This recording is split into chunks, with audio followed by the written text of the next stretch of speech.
Mr. Jim Carney. Jim recently retired from the Akron Beacon Journal, where he worked as a reporter since 1979.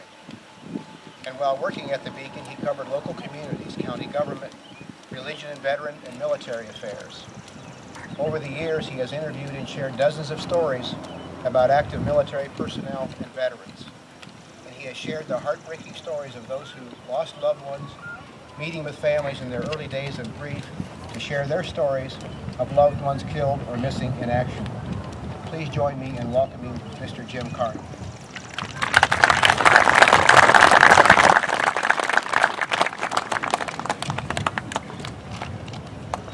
Thank you very much.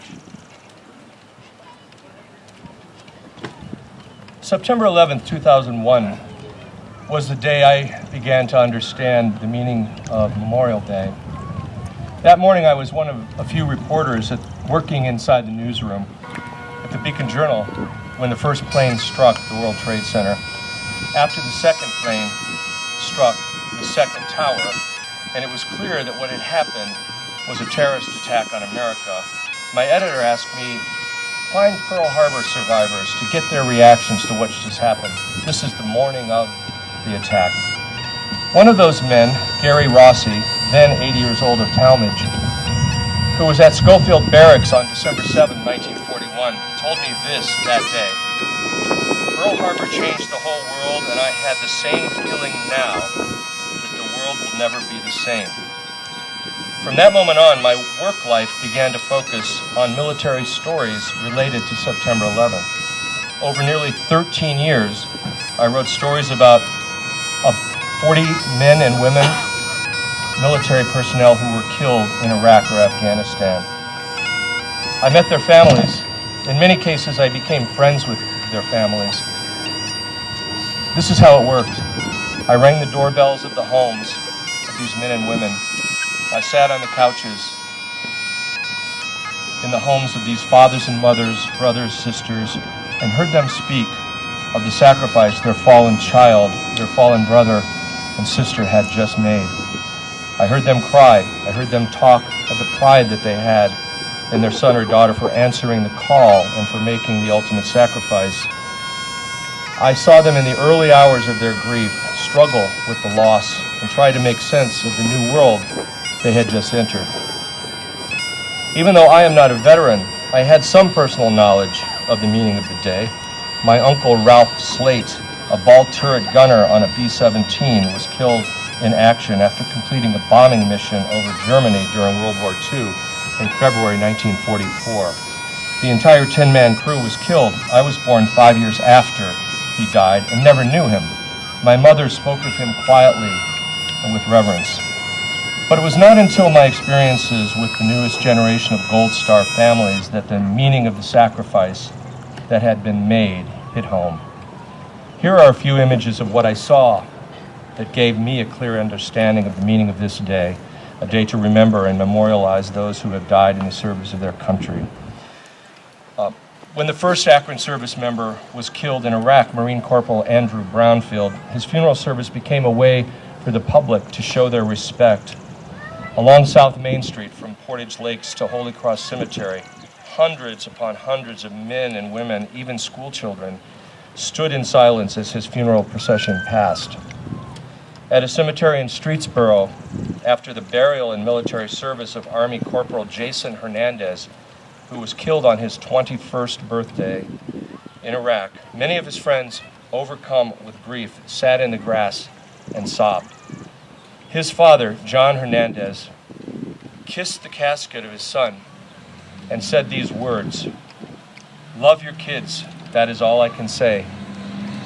Outside of a church in Randolph Township in Portage County, as the funeral procession for First Lieutenant Ashley White Stump approached the church, two women stood at attention to remember. "She is one of our kids. She belongs to us," one of the women told me. All this was powerful experience for me to take in over the years.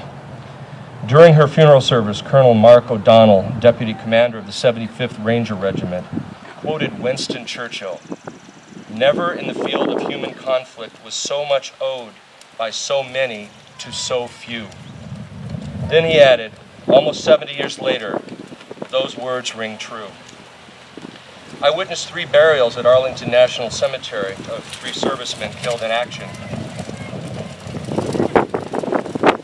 One of the burials was for Marine Corporal Derek Wyatt of Akron, whose son was born the day after he was killed. He died in Afghanistan in December 2010. His son, Michael Wyatt, was born on Pearl Harbor Day. On that cold, late fall day, as the somber Marine Honor Guard marched to Corporal Wyatt's gravesite 100 yards away from where media was allowed, a young woman was huddled against a grave. This was 10 yards away from where the media was. The woman covered herself in a blanket as she leaned on the ground against the white headstone of her husband. An official of the cemetery asked reporters there to not approach her and let her have her time. The woman, the official said, visited her husband's grave every single day. She kept his memory alive in her heart by spending time in America's most well-known cemetery by herself with Wyatt. After Army Private First Class Devin Grella of Medina County was killed, hundreds, perhaps thousands of people lined the square on either side of Medina Square. It was a beautiful day in September. The sky was blue. I remember being moved by how blue that sky was that Saturday morning for Devin Grella's funeral. The color of the sky that morning was the same deep, beautiful blue as the color of the sky on September 11th when the towers fell. We all remember the color of the sky that day. Just a few weeks ago, I saw the new 9/11 Memorial Museum in New York City. Inside the museum is a wall of 2,983 acre squares, all painted in various shades of blue. The wall is called "Trying to Remember the Color of the Sky on That September Morning."